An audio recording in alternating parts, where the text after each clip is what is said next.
Dear students, आज का topic है Coulomb's law of electrostatics. Coulomb's law of electrostatics का कंसेप्ट चार्ल्स डी कूलम ने दिया था इन 1785 में। और उसमें उसका जो उसने किस तरह से इनका जो मैग्नीट्यूड देखा था, that is the force of attraction और force of reflection between two charges. उसके लिए इसने टॉर्शन बैलेंस का यूज़ करके तो और इस कंसेप्ट को वहाँ से डेवलप करके उसने इसका नाम रखा था। इसका नाम जो है कूलम्स लॉ इलेक्ट्रोस्टैटिक्स कहते हैं। कूलम्स लॉ ऑफ इलेक्ट्रोस्टैटिक्स किसके साथ रिजेंबल करता है? It resembles with Newton's law of, जैसे न्यूटन्स लॉ ऑफ ग्रेविटेशन है। तो जिस तरह से हम वहाँ कहते हैं कि फोर्स किसके प्रपोर्शन में, ग्रेविटेशनल फोर्स जो है that is directly proportional to the magnitude of the charges, magnitude of the masses divide by the distance. यहाँ पर क्या होता है कि यहाँ पर जो है force is directly proportional to the magnitude of the charges और inversely proportion to the square of the distance between them. और यहाँ पर साथ ही साथ जो है फोर्स कैन बी रिपल्सिव और अट्रैक्टिव। अगर चार्ज लाइक होंगे तो रिपल्सिव होगा, अगर चार्ज अनलाइक होंगे तो अट्रैक्टिव होगा। और जिस तरह से law of gravitation, Newton's law of gravitation जो है वो रिजेंबल करता है सेंट्रल फोर्स के साथ। तो यहाँ पर भी जो है यहाँ पर भी सेंट्रल फोर्स अप्लाई होता है, that is the force is acting along the line joining between the two centers of the given charges।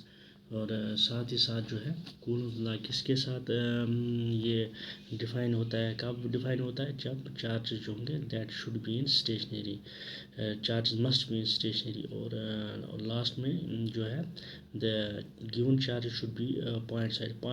Point size का मतलब होता है कि जो distance between the two charges जो है that is far more greater than the size of the linear size of these given charges, इसलिए हम इसको पॉइंट चार्जेस कहते हैं। अब यहाँ पर अगर हम इसकी जो मैथमेटिकली हम इसको देखेंगे तो एफ़ जो है, अगर हम लाइक चार्ज लेंगे तो फोर्स ऑफ रिपल्शन हो जाएगा।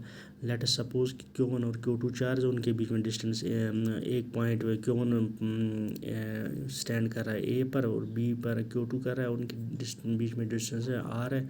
सो from that we can calculate F is directly proportional to Q1 Q2 by R square. और प्रोपोर्शनलिटी को रिप्लेस करते हैं हम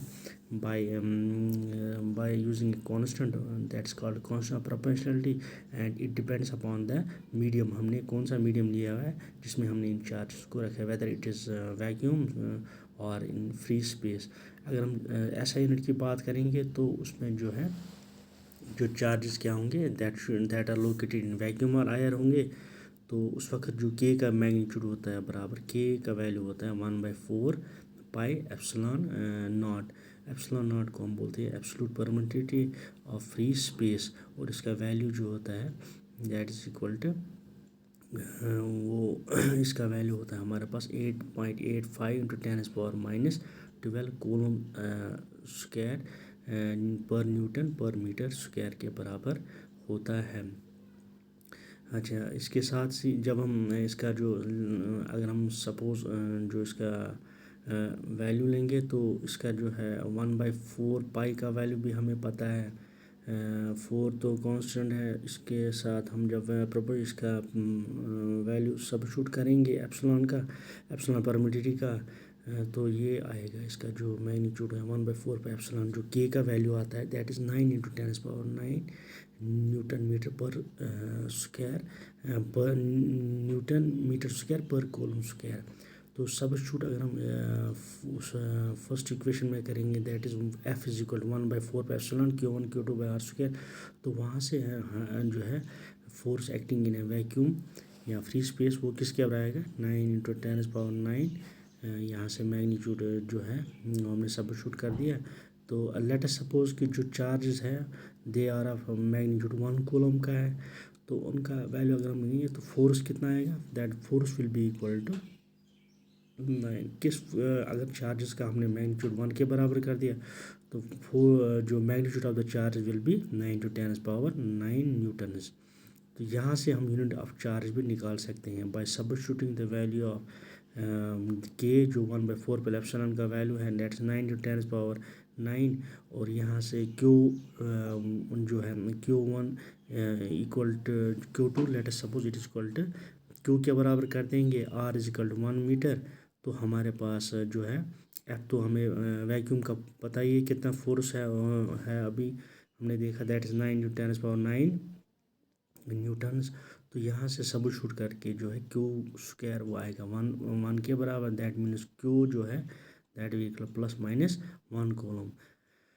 सो जो मैग्नीट्यूड ऑफ चार्ज जो है 1 कूलम का है वो किसके बराबर होगा, that is 1 coulomb is that charge which repels an equal और similar charge with force of 9 × 10⁻⁴ newtons when placed in air और vacuum at a distance of 1 metre.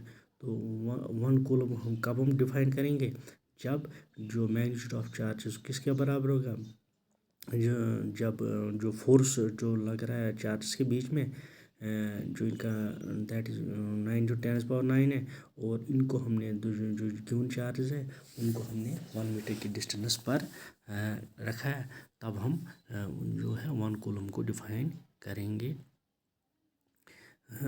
तो ये आज का इसमें टॉपिक था, वो आपको समझ आएगा।